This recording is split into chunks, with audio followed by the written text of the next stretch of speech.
Hi there, Pete Johns here from Studio Live today. Now, since I recorded my first quick tutorial on music memos for iPhone, I've had a chance to get to know the app a little bit better. So today, I wanted to give you a complete guide to using music memos to capture your music ideas. So let's get started. So the record button here is the first protocol for capturing any idea. There is an auto button up the top here, and I have had limited success so far in using that. But the idea there is you hit the auto button and then you can start playing, and the application will capture as soon as you start. I prefer to hit the record button. Does mean you have to do a little bit of trimming afterwards, but that's no big deal. Let's try that now.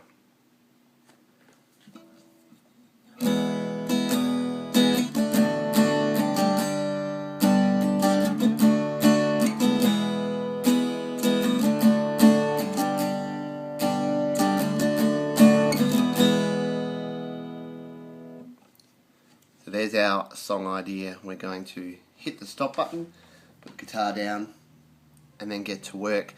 So the first thing you'll notice is that along the bottom here, it's captured the audio and it's started putting some chords to that. So it's worked out that I've played an E, a D, and a G. So it's done a reasonably good job so far.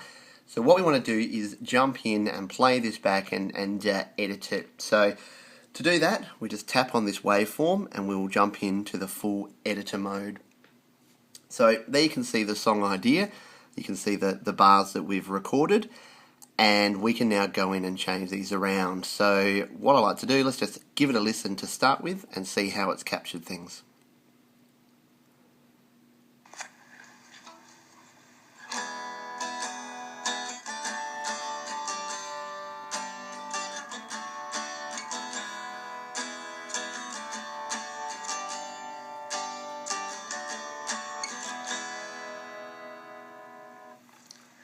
There's our song idea. And you can see that it's started capturing my talking at the end.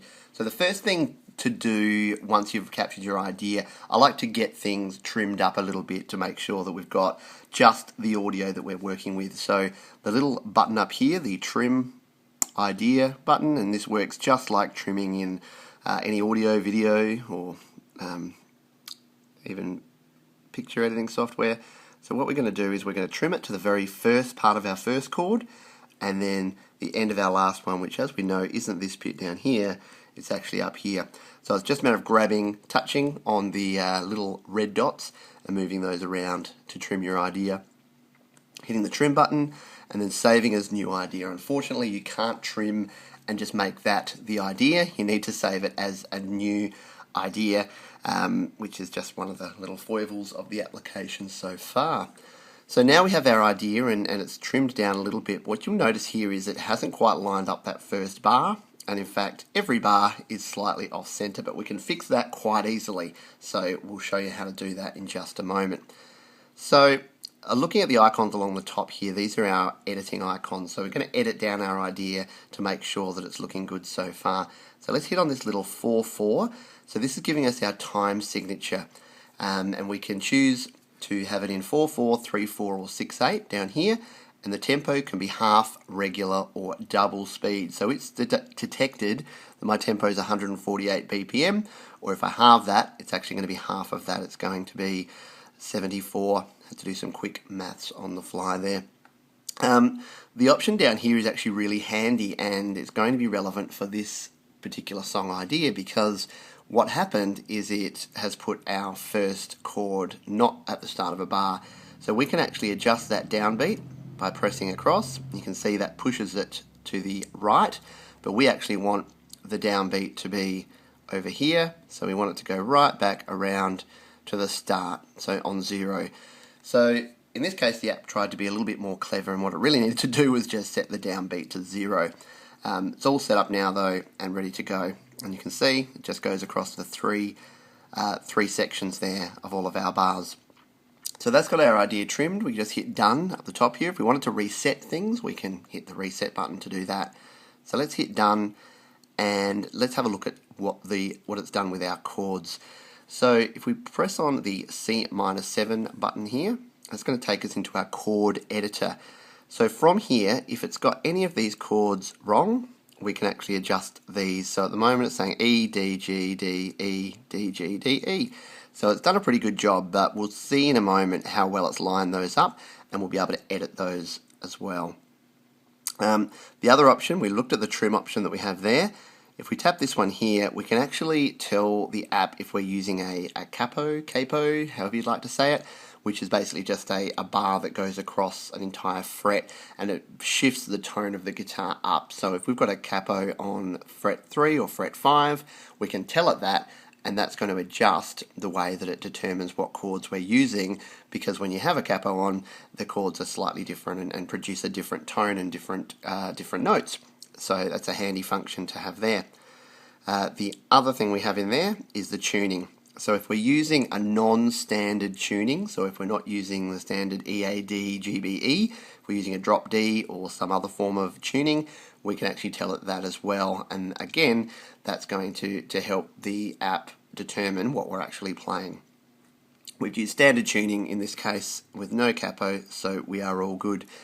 The last icon here is pretty familiar if you've used any Apple applications before. That's just to export. And when I say just to export, it's actually a pretty cool function that we'll show you in a little while. So coming back to our song, we've got it all lined up now, and we need to work out if the chords are going to be right. But the cool thing about this app is the ability to add in some bass and some drums. So let's add those in one by one to see what they sound like. So let's hit the drums and tap on the icon, and we're at the start. So we're going to play back the idea now. We're going to see what drums the app will automatically add for us.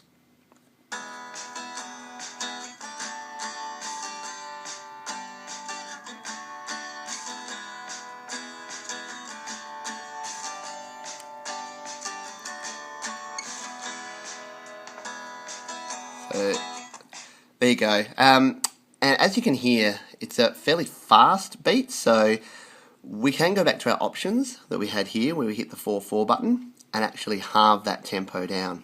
So now it's got the tempo down at 74 beats per minute, and it's going to give us a slower beat. So let's play that and see what it sounds like.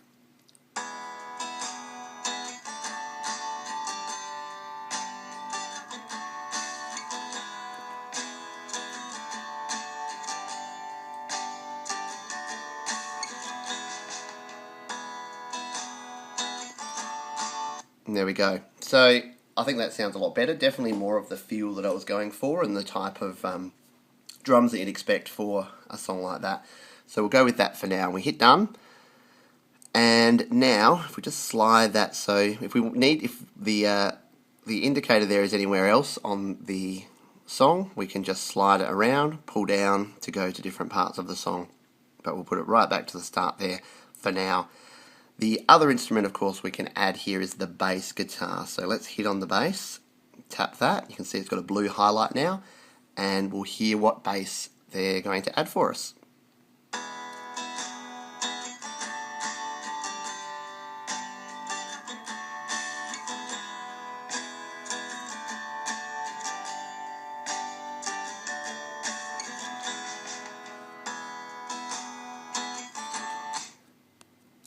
So there we go. We've got our bass added as well. So that's all pretty cool now, but what we can actually do is we can have a lot more control over the sounds that we're going to get there. So I'm just going to turn the volume up here. Make sure that we have enough volume to hear this. So if we hold our finger down on first the bass guitar, you can see we've got now a lot more options here to play around with. So we can have either an electric or an upright bass, and then what we have here is, if you've used GarageBand, you'd be familiar with this. We have the loud, quiet, complex, and simple. So let's, for example, put a loud and simple bass to start with.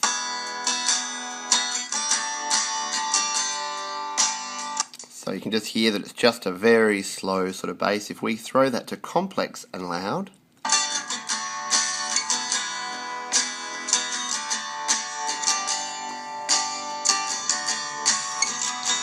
So you can hear in the background very faintly that the bass is giving a bom, bom, bom, bom. So it's giving a more of a complex sort of rhythm and beat for that. And obviously you can then adjust the volume to mix it as you'd like there. So let's leave it as simple and loud for now.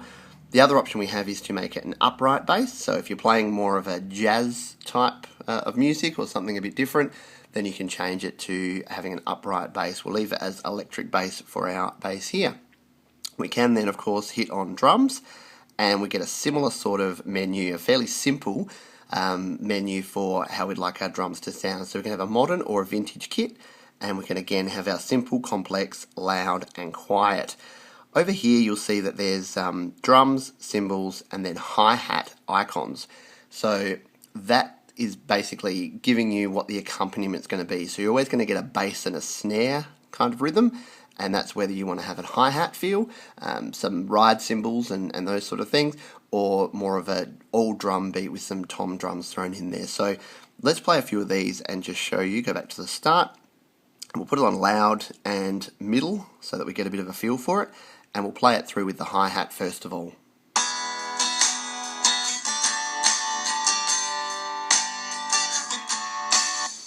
So you can hear there that you've got that tick, tick, tick, you've got the hi-hat sound going on with that one. Now we'll just change it to a ride.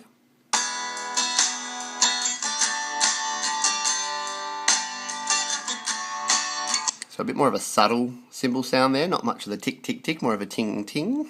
Yes, ting, ting. And now let's put it on the toms and see what this one sounds like.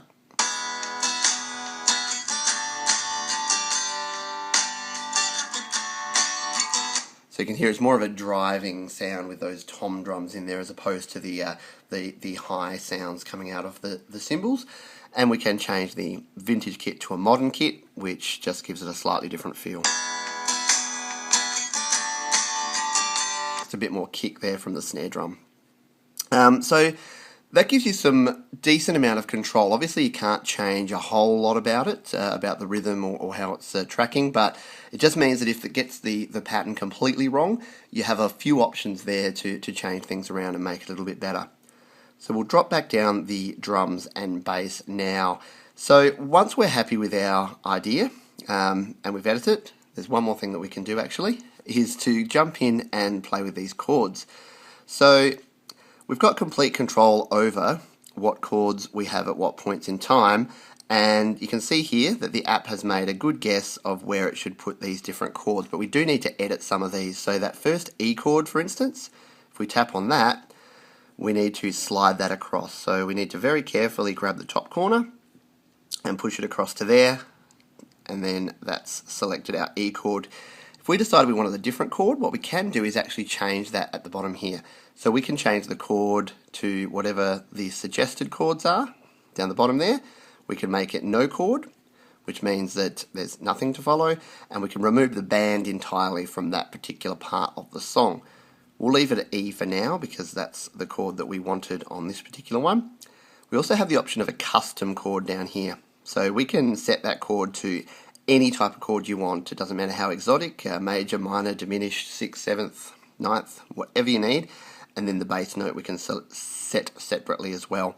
If we tap on suggestions, we'll go back to what our suggested chords are based on what it picked up.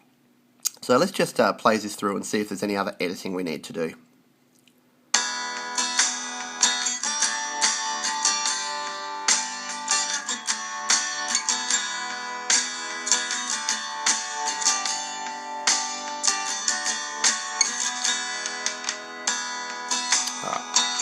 So what I will do, so this E chord at the end here, if we can slide, oh, nope.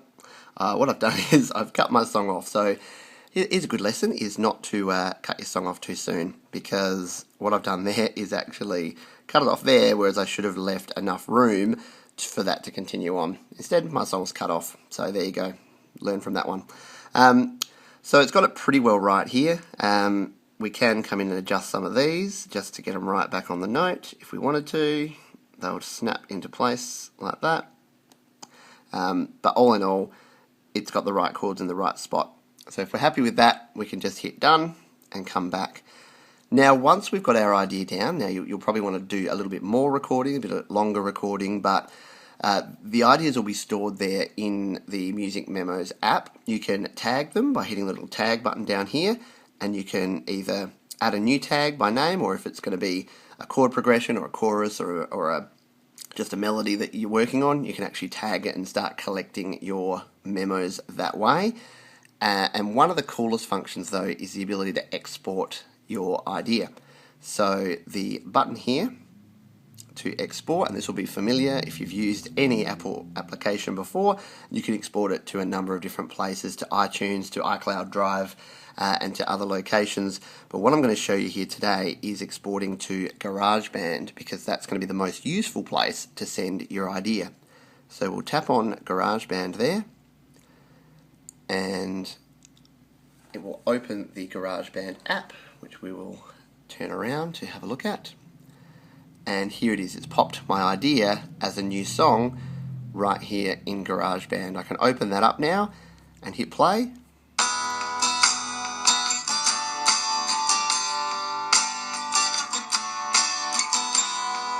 And there's my idea. So now it's completely editable. So the drums I can change, the bass I can change, I can play around, I can add effects, I can change the volume, panning, everything that I want to do there.